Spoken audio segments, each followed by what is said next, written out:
is blocked. Appalachian State has stunned the college football world. One of the greatest upsets in sports history. 17 seconds, high formation. Here's the snap. Winston rolling right, throws the pass on the end. It's caught! It's caught! It's caught! Touchdown official! Calvin Benjamin. Knowles retake the lead with 13 seconds remaining. Tagovailoa trying to make up for it. Fires to the end zone. Touchdown! Alabama wins! And welcome back to another episode of The Louder We're Live. I am Mike Settle, and that, as always, is Dustin Franklin. Dustin, how you doing this morning, bud? Man, I'm good. Had a good couple days watching some football on TV. Ready to get into it. We got a good slate today. Starts earlier than normal. I'm ready. All right. Yeah, man. I know Halloween is over, but some of these games that we're about to cover really quick were scary. Haha, you're welcome. Thank you. I'll be here all week. No, man. Maction got kicked off this week. That was noteworthy. We'll talk about that in a second. We talked about Brian Harsin being fired on Halloween on a Monday around 10 in the morning. You sly dog, Auburn, you. We know what that is. You did it during business hours, and I bet people that get paid to do what we do really appreciated that instead of having to come in and do stuff during their off time. We're going to talk about Auburn's coaching thing way down the road. Me and you have some different directions they could take it, but there's an interesting game today that kind of feels like an audition, if you will. That would be interesting. I think Auburn will be watching a certain game that takes place in Fayetteville very closely. All right, Dustin, anything else before we get into really just quickly touching on Tuesday, Wednesday, Thursday, and last night? Yeah, no, I didn't have the best week so far. I'm 5-4 on my midweek games, but you got to get into a groove when it comes to Maction. So rough start, but 5-4 so far heading into the weekend. Well, that's the thing, man. Maction is really hard to predict until it gets rolling because teams that are supposed to win normally don't, because these games are played on a short turnaround, on a Tuesday, on a Wednesday, whatever. And so they're really hard to predict until you kind of see these teams play a little more, because be honest with yourself, you're not watching a whole lot of MAC until these games start being on Tuesday and Wednesday. Yeah. All right. Speaking of action, let's go. Ball State 27, Kent State 20. This is a pretty fun game. I really thought the Kent State offense would get going, but they did not. Sean Lewis taking what I think is a hurtful loss in his chances to maybe propel himself to a better coaching position. Yeah, I didn't understand that game. I watched a lot of that game. I just seemed like Kent State could never get in a good rhythm. And after playing Georgia really tough, that's not what I expected to see on Tuesday.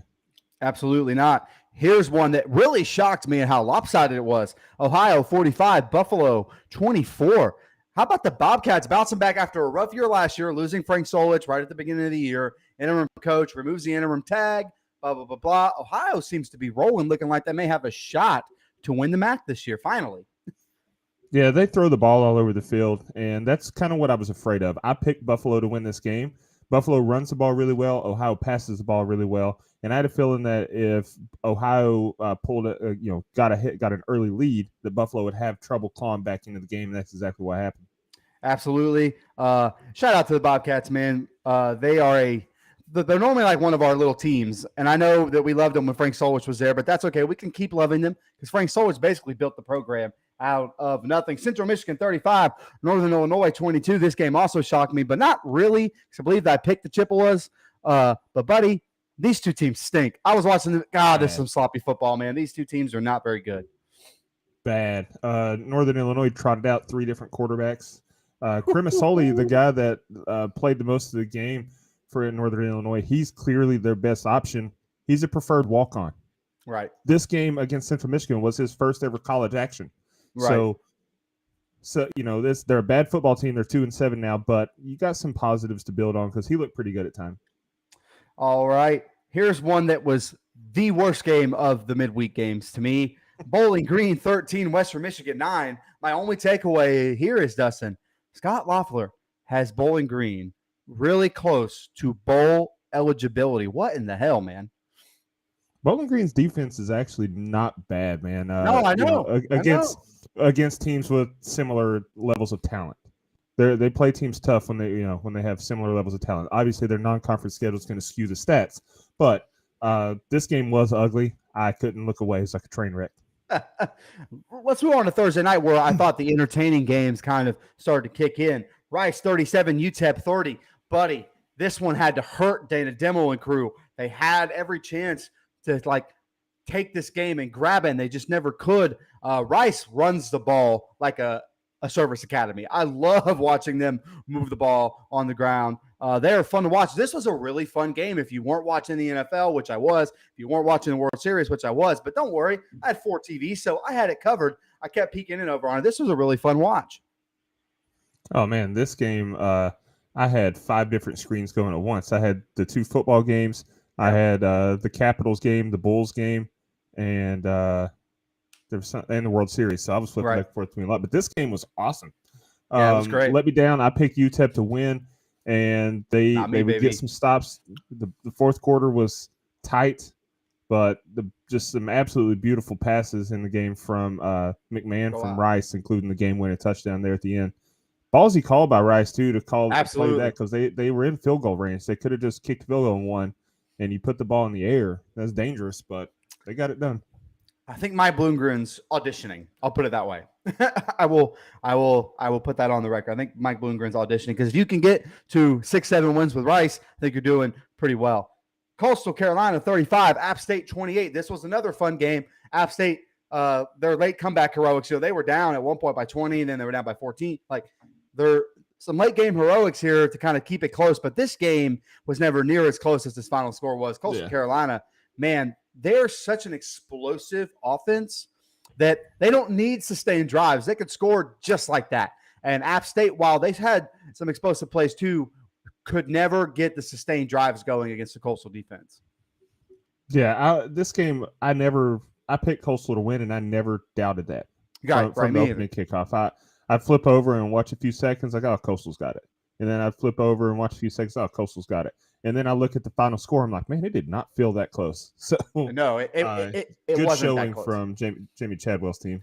They got to be kicking themselves for that Old Dominion game. They could be undefeated, top 20 in the college football playoff rankings, looking to kind of, move ahead of Tulane or whoever, UCF, because those two teams, by the way, they've got some losses coming. We'll talk about Tulane probably next week because there's a big game. But, if you look at the rest of their schedule, there's another loss coming in there, man. And UCF, kind of the same thing, if you ask me. But, those are the two that are kind of pushing for that New Year's 6 spot. If Coastal were undefeated, they'd be in the conversation. I'm afraid that they probably won't be because that ODU loss looks pretty bad now. Yeah, for sure. Sicko's game of the week, baby. I watched almost every second of it. UConn 27, UMass 10. What a fun game. I'll give UMass a little credit, man. They played their best game of the year as far as just competitively. They played really hard, really tough. Couldn't get it done. Jim Moore Jr. has the Huskies on the verge of bowl eligibility. If they beat a meh Army squad, they're going maybe because, bowl tie-ins and all that, but they will at least be bowl eligible. And that is not something we predicted at the start of the year. Yeah, no, especially when the previous head coach won 6 games in 4 seasons, and he's on the verge of winning 6 games in his first season. So I'm not going to name names there. But this game, UMass, UMass did some good things on offense. They just couldn't finish drives. And so because this was a game that I kept looking over, I was like, UConn's defense a little shaky. Same. Speaking of shaky defense, speaking of shaky defense, Duke, what the hell are we doing, Duke? You had this game. Dude, there were times they were up by 17 that you think they're pulling away, and then Zay Flowers just makes an incredible catch. It kept happening over and over again. Boston College, for the first time all year, got something going on offense, and it comes at the hands of a Duke defense. Mike Elko probably pissed, considering he's a defensive guy. But they had no answers through the air in the second half, and it kept this game close. Duke wins 38-31, but we don't really care about that. What we cared about was Duke covering the 10.5, and they freaking didn't. Spoiled my parlay because I took the under in the Washington Oregon State game. Me and you both, buddy. I took UConn money line because I didn't want to touch that spread. It hit, and I thought surely Duke who has been a good football team this season, can cover 10.5 against a bad Boston College team. Yeah. But it really felt like in the second half, Mike Elko took his foot off the gas and just got conservative. Right. And on offense Yeah. and defense, the Yeah. defense had a lot of soft holes in the zone. Boston College was picking it apart. So very disappointing performance from Duke in the second half there. I think Duke has done that more than once this year. If you go back and watch that Miami game, buddy, well, they both had all these turnovers, but it was part of the reason that they did that is because Duke was sitting on that lead. They were doing everything not to give that up to Miami. Like they could have probably pulled away from Miami the same way they could have pulled away from Boston College. So that's something first-year head coach got to, maybe change up the style a little bit there. You got to go get wins. Like you're at Duke. You're now bowl eligible, if I'm not mistaken. What are you, 6-3 right now? So you're bowl eligible in your first year at Duke. I think that's a pretty great accomplishment. But I do see some head coachy things that I would like Mike Elko to shape up. But he's got them going. I mean, they're going the real right direction, especially with that quarterback who I like a lot. Last game of the weekday games that we're going to get into Saturday. Washington 24, Oregon State 21. This one hurt my heart. The Beavs, Jonathan Smith on the road, tough environment because, 40-mile-per-hour winds, but no excuse. Both teams had to play in it. This game was ugly. It was fun in the second half. I will be fully transparent. I didn't watch it last night. I watched most of it this morning. I watched the entire second half for the most part. Fun half of football. The first half was blech.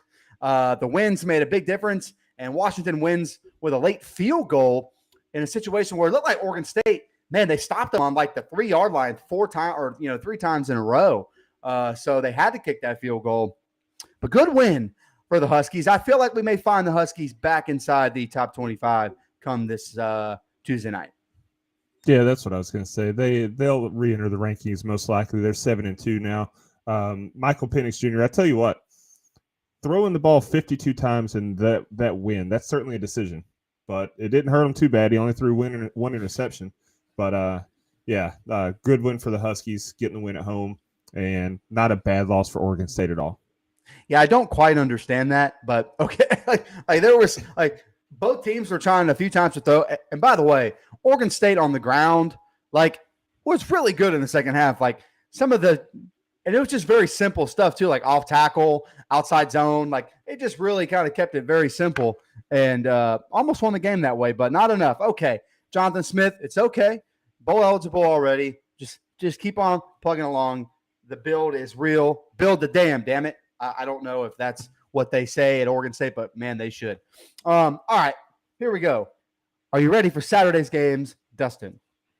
Let's get it. There's quite a few of them.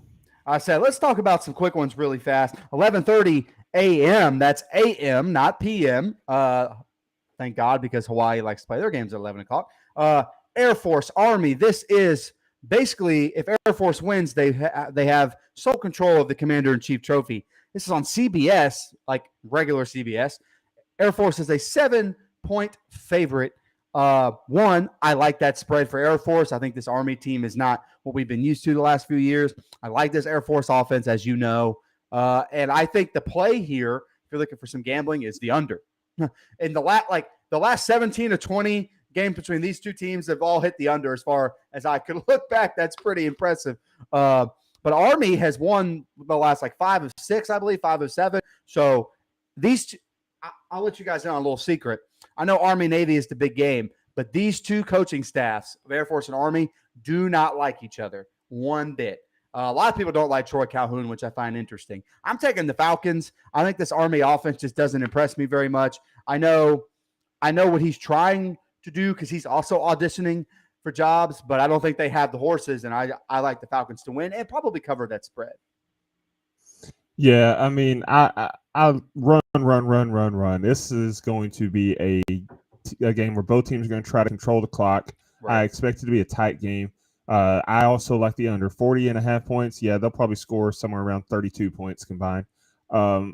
Give me Air Force, but I wouldn't touch a spread because I don't think that I wouldn't bet as much as they're both going to be running the ball, I just don't see either one of them really pulling away.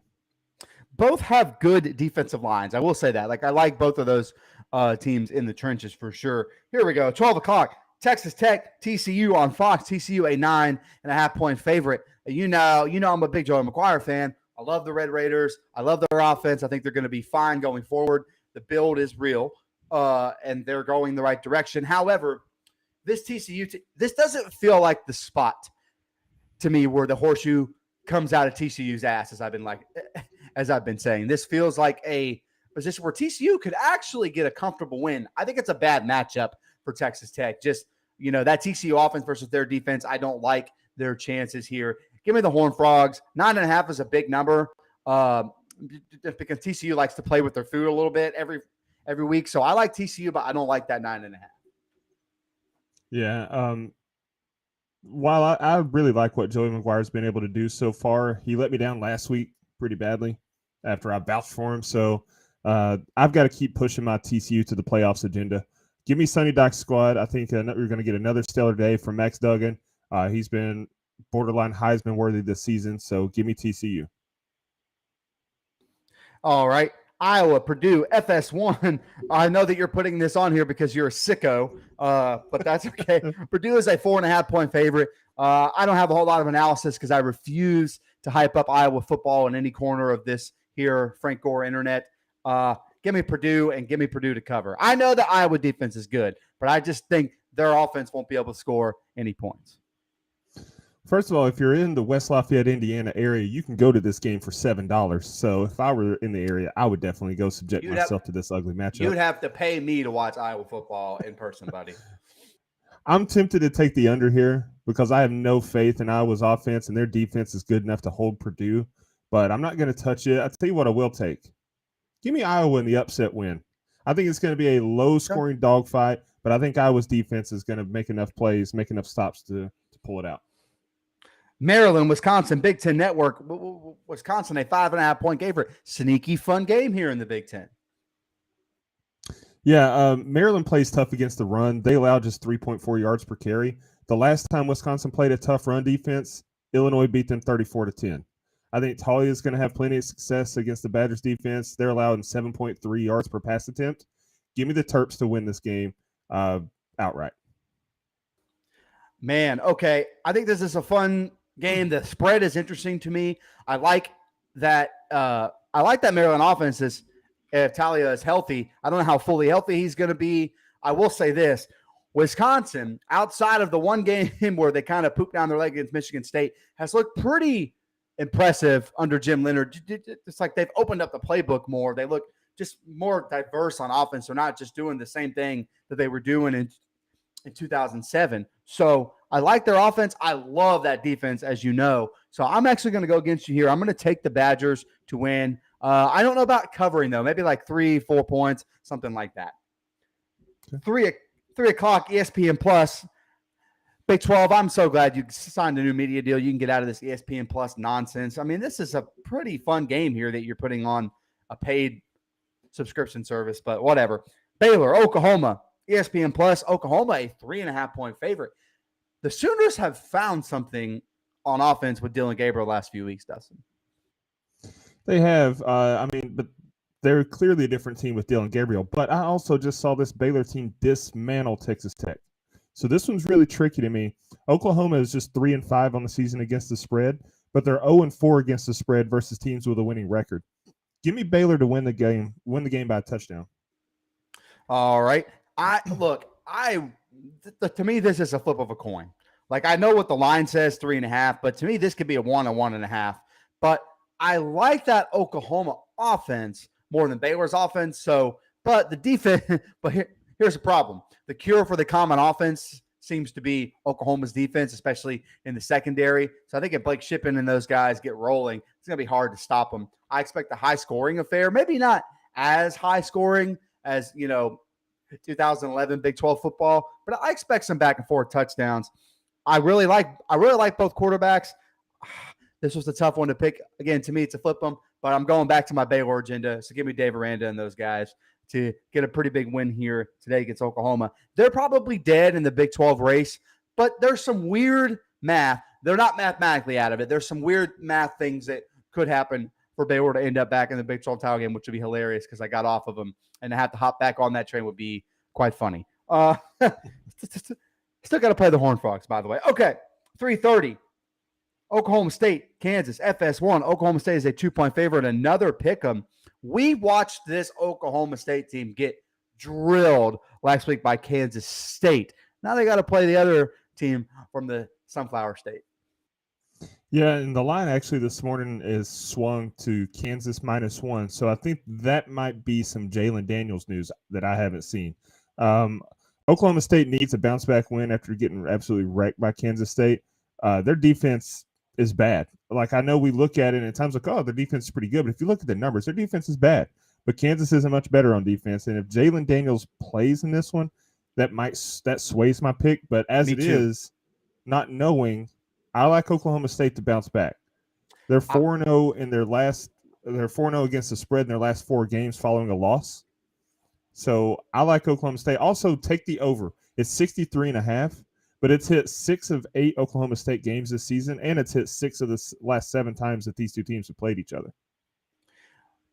My analysis on this is short. If Bean is the quarterback, I like Oklahoma State to bounce back and get a win. Buddy, if Jalen Daniels is the quarterback, I do not like Oklahoma State in this spot. We saw their defense get tore up by Will Howard and company last week, which, by the way, if you're Kansas State, don't throw Adrian Martinez's ass back in there. You keep Will Howard, who can throw the football down the field. The forward pass is a real thing. Anyway, but look, if Jalen Daniels is healthy and he plays, I really like Kansas in this spot to get a win here. But as is, I will take Oklahoma State to win by about a field goal, maybe 6 or around there. But if Jalen Daniels plays, I'm taking the Jayhawks, man, because I think he makes that much of a difference with just being able to control the offense, control the game. And if he's healthy and he plays, I really like the Jayhawks. But like you said, as it is, give me Oklahoma State to kind of get a bounce back. The defense is what scares me because it's not like the Kansas offense is bad with Bean. They're just not as productive drive for drive as they would be. They have explosive playmaking ability, but that's about it. No sustainability. Fun game here, sneaky game for the Knights. UCF, Memphis, ESPN2. UCF a 3.5-point favorite. I'm going to go first because I really don't have much except for this one thing. Ryan Silverfield, I don't know how to tell you this, but your job is at stake in this season. You may be retained, but you're a dead man walking going into 2023. You want to really rise above here? Because, by the way, they've had a couple games, Dustin. You go back and look at Memphis where they've blown big leads and lost. Like, their record could be so much different if they were able to hold on to those leads. This feels like a Gus Malzahn special to me. Where? Big win. Okay, you're coming off a big loss against ECU, right? On the road. You host Cincinnati, you get a big win against Cincinnati. He's did this at Auburn, and he's done this at UCF too. Loss, big win. Gus is back, baby. And then you play this team and you lose. It happened at Auburn. It's happened at UCF. This feels like a Gus Malzahn special to me. However, I don't think Memphis's defense is good enough. The health of John Rice Plumlee is in question. I like UCF, but man, I don't love UCF in this spot because I've seen Gus do this before. Yeah, listen, it's been over a month since Memphis won a football game. Their last win came on October 1st against Temple. They lost 3 straight. UCF bounced back from an ugly loss to ECU last week to beat Cincinnati, kind of knocking them out of the top 25 and taking their spot at number 25. If UCF sticks to what works, which is running the ball, yes, they'll win easily. So give me the Knights to get it done. I don't know what Gus like. I don't know why he does this, but once in a blue moon, he just likes to throw the ball a lot, and it makes no sense. It's not his bread and butter. It's not what he's ever been really good at. Just stick with what works, Gus. Here's the thing, Dustin. UCF has 4 or 5 legitimate running backs. I mean, like really good FBS college football players. Some of those guys are going to be in the NFL. So why not give them the ball, even if it's in the quick screen game? Like that's an extension of the run. Just don't understand what Gus does sometimes on offense. It's head scratching. I hope he just kind of sees it now and sticks with what works. And they'll be in the New Year's 6 spot if they were able to knock off Tulane later in the season. This is the audition game I was talking about at the top of the show, Dustin. Number 23, Liberty versus Arkansas, SEC Network. Arkansas, a 13.5-point favorite. I understand why, just because their ability to run the ball on the ground with major success. This is an audition game for Hugh Freeze, Dustin. It is. This is also a very tough placement on the schedule for this game for Liberty. I respect the fact that they're willing to play whoever, whenever, but you got to get these games over with by like week 5, because taking it now, I mean, you're 7-1. This is just a tough spot. Liberty absolutely worked Wake Forest last week, but they've also struggled with Akron earlier in the season. So they play to their level of competition. So I think they'll give Arkansas a fight, but in the end, I think Arkansas is just too physical. Sanders running the ball is going to be too much. Jefferson running the ball is going to be too much. They're going to run it down Liberty's throats. Give me Arkansas to win by around 10. So I do like Liberty to cover the spread. I know you meant BYU, which is where I was going. We have a common opponent here, Dustin. Oh. Both of these teams absolutely worked BYU. So we have a common opponent between these two, which is very rare. Like, what are the chances that both of these teams put BYU on their schedule this season? Look, buddy. Now, they did give Wake Forest a great game earlier in the year, and Wake scored late. That's what made me. That's what I meant. They played Wake tough, but they beat BYU. Yeah. That's what made me really mad about the Wake Forest game for Florida State, because we just saw Liberty take them to the wire. But anyway, don't get me started. Coaching matters.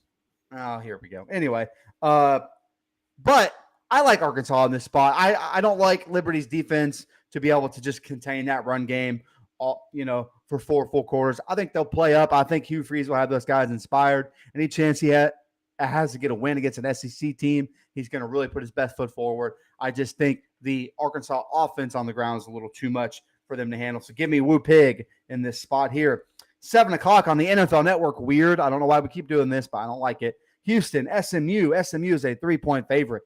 If you told me at the beginning of the season going into this game that SMU would be a favorite, and not a very good SMU team, by the way, under first-year head coach Rhett Lashley, against a Houston team that I predicted to go undefeated, I was way wrong about that. I would have kicked you in the face. But here they are. They're a 3-point favorite. I think wrong team's favored. I don't like this SMU defense. I don't like their offense as much as I thought I would. I like Houston to win the game. Yeah, Houston's on a heater lately. Clayton Tune's been playing really well. He's got 9 touchdowns, no interceptions in the last 2 weeks. I think it's going to be a big night for the city of Houston with a Cougars win and an Astros win. Yeah, you'd like buddy. that, wouldn't you? You'd like that, wouldn't buddy. you? I'm not really disagreeing with you. It's not looking good for the Phils, but we're hoping. Hey, man, they already took one in Houston. Why not take one more? At least take it to 7. I want to see 7 games. That's pretty awesome. Yeah, I like Houston to win as well. 7:30, James Madison, Louisville on ESPNU. Louisville is a 7.5-point favorite. They scheduled this game about 5 years ago when James Madison was still an FCS team. So that's why it's like a weird spot in the schedule. Now you have a Sun Belt team coming in. Here's the thing, Dustin. I really would love to pick James Madison just because that's the funniest result I could ask for. It really would be. I just think Louisville's found something on offense. Every time you think Scott Satterfield's on, his foot is to the fire, he kind of is able to pull it back a little bit. I like Louisville to win. I like them to cover that 7.5 as well. But it wouldn't hurt my feelings to be wrong because it would be absolutely hilarious. Yeah, if you ask me, I don't know, around week 5 about this game, I'd take James Madison, and I wouldn't think twice about it. Exactly. But Louisville's been playing well with 3 straight impressive wins. This is going to be a great example to me of how hard it is to compete with a Power 5 team in your first year as an FBS program. Right. So for that reason, give me Louisville to cover the spread pretty easily. 7:30, here we are again. South Carolina, Vanderbilt, SEC Network. South Carolina is a 6.5-point favorite. I added this to the slate late because this is the reason why, Dustin. Vandy has the better quarterback. Give me Vanderbilt outright. Ooh, okay. Look at the common opponents.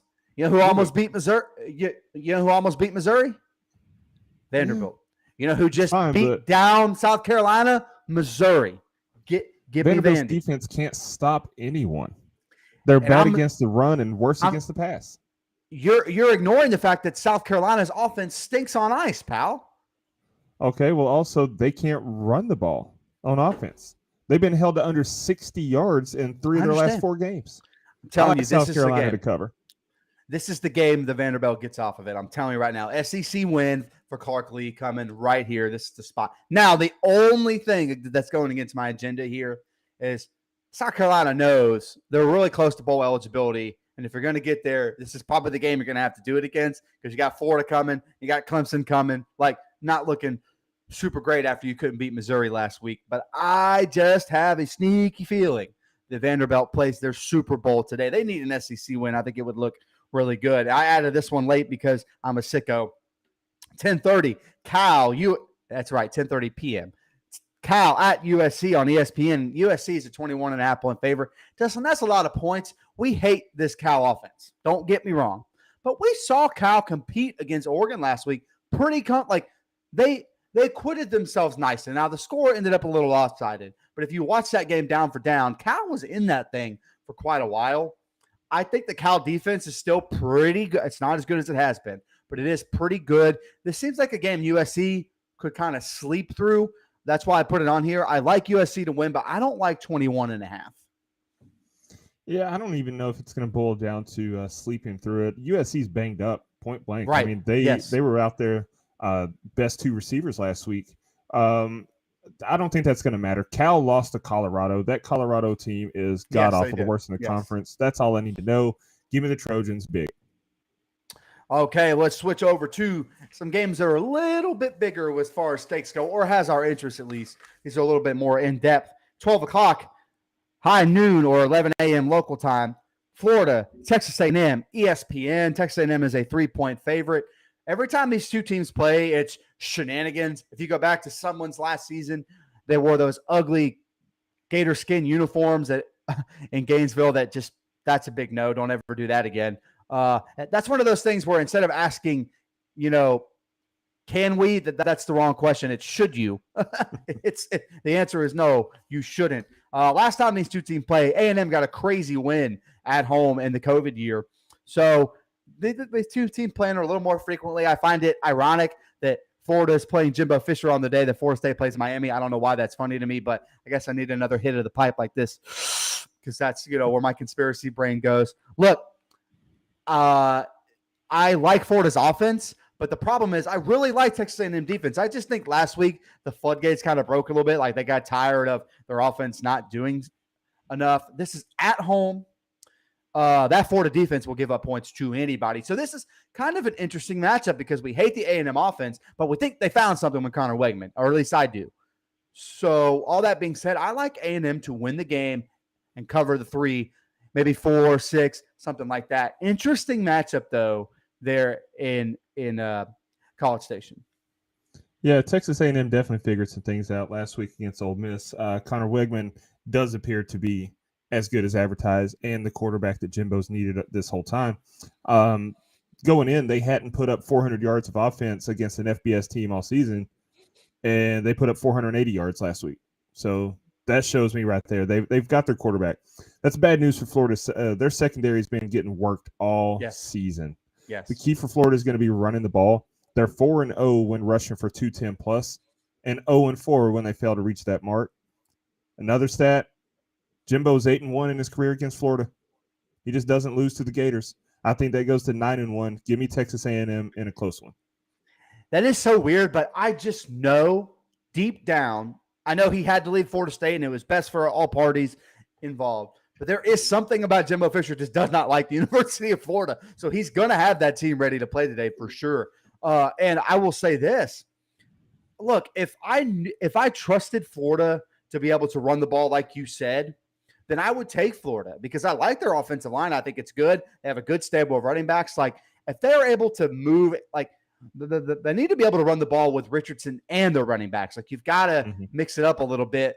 But my only concern with that is you've got Evan Stewart at wide receiver for A&M. They found their quarterback. Like I think it could get a little dicey there in A&M if the offense continues to evolve. One more thing. Ole Miss defense is comparable to Florida, and we saw you mentioned it, the yards they put up last week. I think both those secondaries are around the same. So I like A&M as well. 3:30, here we go. Well, you know what? Let's save this game for last, and we'll go to the other game at 3:30 because I think the big game of the day is worthy of doing last. Syracuse, Pitt, ACC Network, Pitt, a 3.5-point favorite. This is a little bit of a, Syracuse, you fooled us. Because, buddy, I like nothing about this Pitt Panthers team. Nothing. Pat Narduzzi made me mad in the offseason. Everybody told me I was wrong. I was right. He gave away his best offensive coordinator he ever had because they didn't, quote-unquote, get along. Went back to some boring 1930s offense. I hate this Pitt team. I don't think Syracuse is very good either, but I think they're good in this spot. I like the Cuse outright. Yeah, this line confuses me, honestly. I mean, both teams are coming off back-to-back losses, but one team has looked substantially better this season, and that's Syracuse. They've lost, and Syracuse has lost 9 straight games at Pitt, but that's okay. Syracuse is 6-2 against the spread this season. Pitt's 2-6 against the spread. Pitt's also 0-4 against the spread versus teams with a winning record. Wow. The biggest stat for me: only 3 teams in all of FBS are worse than Pitt at converting third downs. They convert just 22% of third downs. They're bad. Pitt's defense is also 80th in the nation in scoring defense. Meanwhile, Syracuse is 16th in the nation in total defense. I think it's a bad matchup for Pitt. I think it just lines up perfectly for Syracuse to get that monkey out their back and get the win in Pittsburgh. Give me the orange. Yeah, I also need Pitt to win because I don't want Syracuse going into the Florida State game with a 3-game losing streak like at their backs. Like that's a reason to play inspired football. I need Syracuse to get a comfortable win. Maybe they come into the Florida State game a little sleepy next week. That's what I need. All right, 7 o'clock, buddy. 2 big games at 7 o'clock, at least in my opinion. Mm-hmm. Alabama, LSU, ESPN. This game is in Death Valley. Alabama, 13-point favorite. We like what LSU's doing. We like the direction they're going. We like Jane Daniels on up. Like they found the proper way to use him and use those receivers. However, this feels like a bad matchup to me.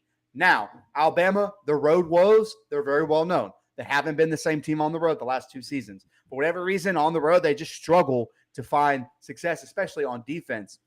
But this feels like a matchup issue more than anything else. I think this is Brian Kelly's first shot at Saban as the LSU head coach. I think Alabama knows the stakes. Everything they want to do is still in front of them. As much as I love this LSU story, I think, one, they were way too high in the college football playoff rankings. Get the hell out of here with number 10. That is ridiculous. They'll have the home environment. I think it'll be a fun game for a while, but I just think the Alabama offense is too much. Give me the Tide to roll. Yeah, this may be the worst Alabama team Nick Saban's had since 2010 or so. I mean, this team's got their issues. On defense, I think. Yeah. LSU on the other side. That's Pete Golding for you there, buddy. Time to get his ass out of town. Just saying. Well, Bill O'Brien hasn't been much better. I mean, they've fallen flat at times on offense as well. Yeah, but on the other side, I know, but they have Bryce Young on that side of the ball. Come on, man. This is Yeah, LSU's been responding really well lately to new coach Brian Kelly. Jaden Daniels, just like we both predicted, is a very good college quarterback. There you go, buddy. He's completing over 70% of his passes in their last 3 games. But, like you mentioned, Bryce Young is still the reigning Heisman winner. And on defense, Will Anderson and crew is going to feast on that LSU offensive line. They give up the second most sacks in the SEC. So give me the Tide to roll by 2 touchdowns here. I do think this game is interesting and fun for about 3 quarters. Like I think at some point we look up, it's close, and then we look up again and, oh man, LSU's kind of, they blew it. Like I could see that. Yeah. Or these are the 2 results I could see. I could see a close game, like I just said, until Alabama pulls away late, or I could see Alabama come out and silencing that crowd. You mentioned the matchup in the trenches. That's where I think LSU is going to have a little bit of a struggle. And I don't like the LSU defense as much as a lot of other people seem to. All right. My agenda versus your agenda. Let's do it. Texas, Kansas State, FS1. Texas, a 2.5-point favorite here. Wrong team's favored for one thing. What are we doing? Come on. I'm so tired of this brand bias BS. This Texas team is not very good.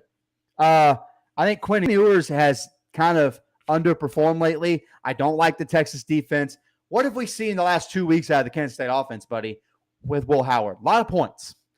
A lot of big explosive plays, sustained drives. Colin Klein has opened up the playbook there. Now they didn't have Adrian Martinez, who can't throw. But buddy, I like this Kansas State team to win. I like them to win pretty comfortably. Wrong team's favored. This is ridiculous. I mean, this one is testing my ability to push my agenda because I on know. paper, look at it on paper, Texas should win easily, but games aren't played on paper, and Texas, they falls flat at times, plays down to their competition when they're clearly have the more talented roster. Meanwhile, Kansas State did just annihilate Oklahoma State 48-0. Who beat Texas? And Texas State lost to that same Oklahoma State team the last time we saw them, but they're coming off a bye. Mm-hmm. Got some rest. I'm a sucker for Texas. Oh. Give me the Longhorns. Oh, Quinn my Ewers God. Quinn Ewers going to be solid, but Bijan Robinson is going to be the story. Texas is going to rush for over 200 yards, and they're going to win by a touchdown. Can I ask you something? Is that a heart or a head pick? That's a Bijan Robinson pick. He's the best running back in the country. That's a heart pick, then. That answers my question. He's the best running back in the country. Let's move on. Whatever, bit. Well, he may be that, but it's not. Look, I honestly think that I just think this Kansas State staff is going to outcoach the Texas staff. I really, really do. I think Chris Kleiman is a hell of a head coach, and they're firing on all cylinders. Like the fact that they have the loss against, now that, hey, by the way, their losses are ranked. They've got the TCU loss and the Tulane loss. I mean, that's all is fair. And we're not trotting Adrian Martinez out here. Great story, but we're keeping Will Howard in, who can throw the ball down the field, buddy. I don't know. I read that they haven't decided who's gonna play, and Adrian Martinez might see some action. Boo. Both can run the ball, and the other can throw the ball better. I think we know what needs to be done here. Cool story. Adrian, go root on your teammates, baby. All right, 7:30 time slot. Clemson, Notre Dame. This is on NBC or Peacock. Clemson, a 4.5-point favorite. But its line sat at 3.5 most of the week, moved up to 4.5. Buddy, this feels like Vegas trying to get people to bite to me. Because Notre Dame's coming off a win against Syracuse. The last time we saw Clemson was quote-unquote struggling to put away Syracuse. We talked about that game. That game was closer than Clemson just made a lot of mistakes. I think they thoroughly outplayed Syracuse, especially in the second half. I think people are kind of underestimating Clemson. Now, you know me. I want Clemson up out of here because I don't think they're I don't think they're as good as the top 3 teams in the country. So if they secure that 4th playoff spot, they're going to get taken to the woodshed, in my opinion. So it would do me some good to see Notre Dame win today. I just don't think that Notre Dame offense has enough for this Clemson defense. Drew Pine, quarterback who looked better last week, they have one weapon on their Notre Dame offense, buddy. One weapon. That's it. And if you cover him, they don't have anywhere else to go. I think they're improving under Marcus Freeman, but I don't think they're quite good enough. I like DJU to start, and I like him to play a little bit better than he has been. But this game is on the road in South Bend, so it'll be an interesting environment. It'll be cold. I think this game could be closer, but I still like Clemson to win by about 6. Yeah, Clemson being ranked in the top 4 of the playoff rankings, that drew the ire of a lot of people, including Rocky Boyman. I don't know. I think it was the Duke-Boston College game last night, but he had a moment. He looked in the camera. He's like, are we living off of memory here? Like, this is not the same Clemson team from years ago. And he's right. But this game would be a good chance to silence a lot of those critics if Clemson comes out and dominates. They need to win this one convincingly. Common opponent Syracuse is going to lead you to believe that might be a tough ask for Clemson to do. Cuse almost upset Clemson. I mean, I get it. Clemson did play sloppy and had some things go Syracuse's way, but at the end of the day, Syracuse had something to do with that. And then Syracuse goes out and gets their doors blown off by Notre Dame last week. Right. DJU has come back. I think they let Clemson beat them twice. I really do. DJU has come back to earth since the Wake game. He's been a very average quarterback in their last 4 games. He's averaging 193 yards per game in those 4 games with 7 touchdowns and 3 interceptions. So he's going to have to play better. I like Clemson to get the win, but it won't be the dominant showing that they want. I mean, he wasn't good in the Florida State game. Florida State gave the game to him. I mean, but DJ, for the most part, in the second half was average to below average against the Florida State defense. So that should kind of tell you where I think he is. Look, I think Clemson's going to win the rest of their games in the regular season. But I think there's a team in the ACC Coastal, an offense, if you will. It's got a little something for them if they were able to make it there. Because, buddy, future first-round pick Drake May, future Philadelphia Eagle Drake May, after we have to trade Jalen Hurts on down the road. What? Did I say something wrong? I'm just kidding. I'm pulling for Jalen. I'm just kidding. Just kidding. Although Jalen to the Browns, Drake May to the Eagles, or wait, the Commanders for you, I guess. Sorry, Nope, my bad. we got Sam Howell. We're good. Oh God. Hey, imagine if the Commanders have Sam Howell but they draft Drake May. That would be hilarious. Anyway, okay, we'll move on. Wake Forest, NC State, ACC Network. Wake a 5-point favorite. Look, I just can't pick this NC State team without their starting quarterback. They found some other ways to score, and we watched Wake last week just turn the ball over 8 times against Louisville for a loss. But that game is close. Without those turnovers, I think we're looking at a different result. I like the NC State defense, though. I think their secondary will have some answers for that Wake Forest offense. So this is an interesting game, a more interesting game than people think. I just can't pick against Sam Hartman. If they protect the football here, I think Wake wins. But it would not shock me one bit to see NC State win this game outright. Yeah, Wake Forest coming off of a blowout loss to Louisville that no one could have predicted. I mean, the playoffs or the turnovers did play a big factor into that, but still, no one would have predicted that final score. I know NC State's without Devin Leary, but they've also won 15 straight home games. That has to count for something. Also, Wake can't run the ball.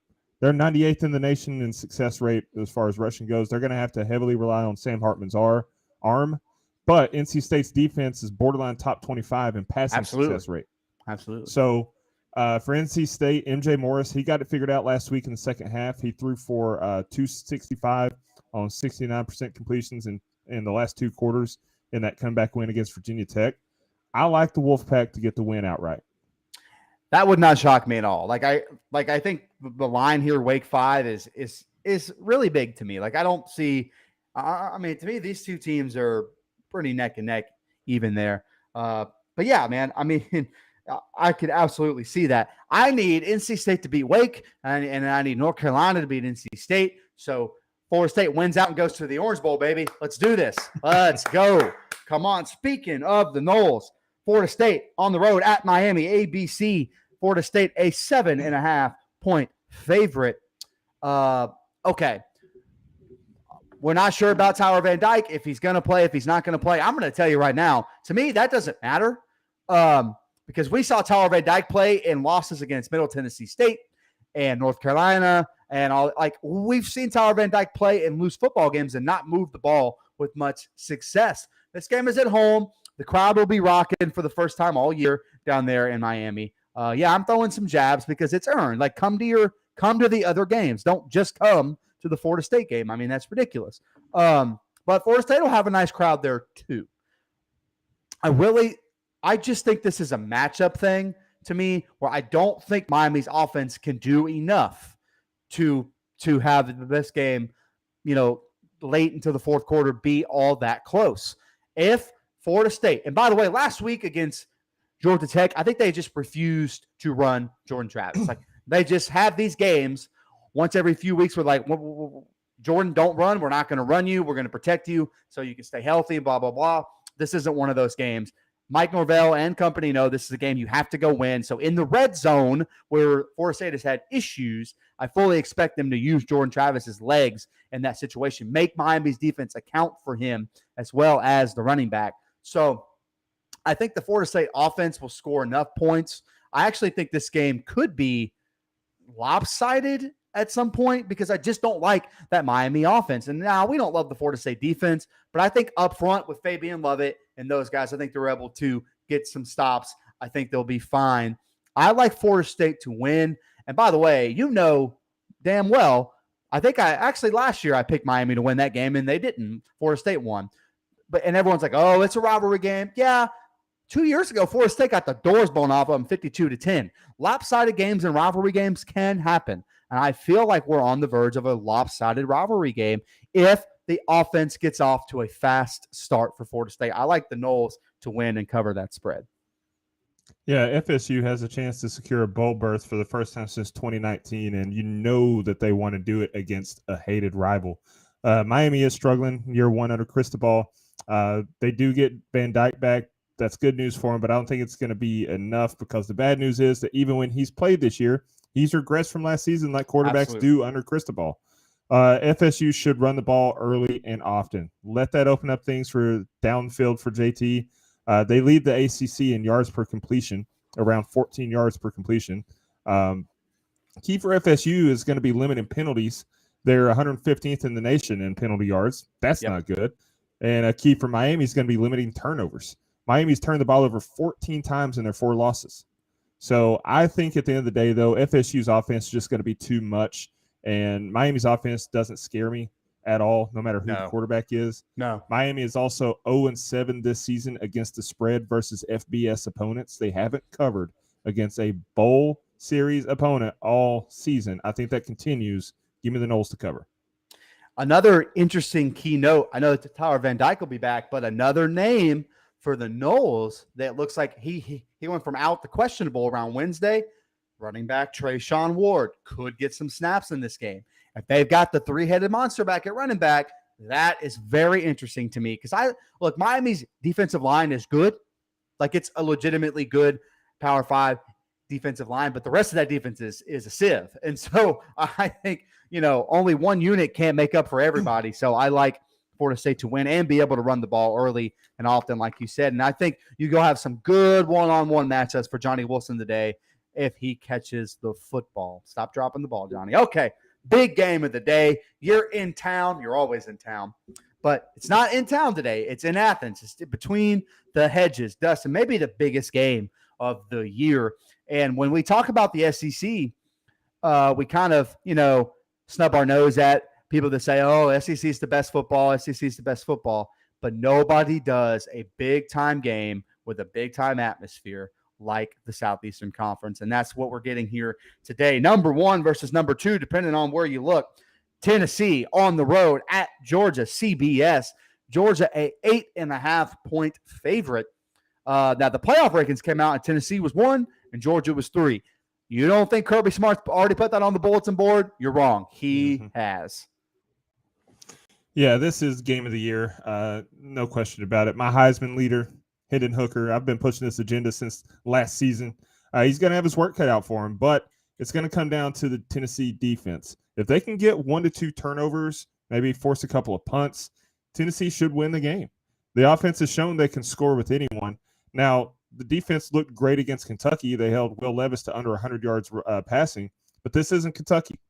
I think the worst thing that could have happened for Tennessee was that playoff committee putting them at number 1, because that's going to put a chip on Georgia's shoulder, and Georgia doesn't need chips on their shoulders because they already have the most talented roster in the country. Matchups to watch is going to be Georgia's run game behind their elite offensive line and Tennessee's top 15 rush defense, and Stetson Bennett against Tennessee's secondary, which is ranked 98th in the nation against the pass. I like Georgia to get the win, but it's going to be close. Tennessee is 7-1 against the spread this season. But also a close loss does not hurt Tennessee's playoff chances at all. It may actually help them because if Georgia goes on to win the SEC championship, a 1-loss Tennessee team still gets in my opinion, and you don't have to have that rematch with Alabama or whoever comes out of the West. So I like the Dogs to get the win. I like Tennessee to cover the 8.5, and this is going to be a fun game. The most fun scenario there is Alabama winning the SEC title game against a undefeated Georgia team. So now they're all sitting there with a loss, and it's like this weird thing. We've seen it before. Weird things have happened. That would be the most fun result, because then I think only one SEC team gets in, depending on how the rest of the country shakes out. Because then you have to kind of pick between the team that beat Alabama or a Tennessee team that lost to Georgia. I think that's the most interesting result. But anyway, this game I'm very excited for. I think it's a fun football game. This Georgia home schedule, if you go look at the past 2 years, has not been kind to the fans. There hasn't been a whole lot of fun games to come into Sanford Stadium. You finally get one here. I think that place is going to be absolutely berserk. Like, I can't imagine that place not being – look, Tennessee had it in their favor against Alabama. Now they got to go play in it in a different environment. And I think that's going to make a big difference. I think this Georgia offense is being underestimated. I really do. Like, I think a lot of people just see the Georgia offense. They think of last year where it's 3 yards, caught a dust. They're not doing anything multiple. Buddy, they throw the ball more than they run the ball. They do. And I think they have plenty of weapons. Yeah, they use all their tight ends, but they have receivers that can beat you over the top as well. So they're really hard to stop when they get rolling. And I just think they have one of the best offensive lines in the country. I love this Tennessee team. I love this story. I think they're still one of the top 4 teams in the country, no matter what happens in this game. Hendon Hooker, who we both really love, I think he'll have plenty of plays today. You'll have Cedric Tillman back on a full pitch count. I don't think he'll be limited like he was last week against Kentucky. And I really like he's got Hyde on the other side. I think there'll be a lot of points scored. What it comes down for to me, Dustin, is if Tennessee has to get off to a hot start, like they did against Alabama, where they're up early by multiple scores. Because then you have a situation where you can kind of hold on for dear life like you did against Alabama. What's not going to be fun, though, Dustin, is if Georgia gets out to a multiple score lead. Because I don't think this Tennessee offense, combined with their defense, is a team that can play from behind for a whole game. We haven't really had to see it, so it will be interesting to see if it does happen. I don't think that'll go that way, though. I think we're looking at a more back-and-forth game here between these two teams. I'm with you. I like the Dogs to win because I think they're the better roster. They're the better football team, and now you've given them a chip on their shoulder. But I think Tennessee covers 8.5. I like, Georgia by about 6 around there. Fun game. Yeah. I don't know if you can tell by my voice, but I'm excited. Like I'm 100% more excited to watch this game than I am Florida State Miami, if all things are considered, because I think Florida State should go out and take care of business. So just throwing that out there, Mike. Just don't, buddy. Don't lose the game to a team that lost to Middle Tennessee and a team that lost to Duke and a team that didn't score a touchdown last week against Virginia. Don't lose that game. Can't go do that. Fun day of college football. Anything else, Dustin, before we get out of here? Nah, man, I'm ready to go get my Hardee's and plant it on the couch. All right, game buddy. starting in an hour and a half. That's right. We have, hey, man, do y'all not support the troops? Okay, because if you do, then you got to turn it on CBS at 11:30, watch Air Force Army to a game that'll probably put you to sleep. So maybe just have it on one of the other TVs. Well, we got a large defense budget as a nation, and there's not going to be much offense in this game. So let's go. I can't top that, so I'm going to end it there. For Dustin Franklin, I am Mike Settle. We will catch you next time on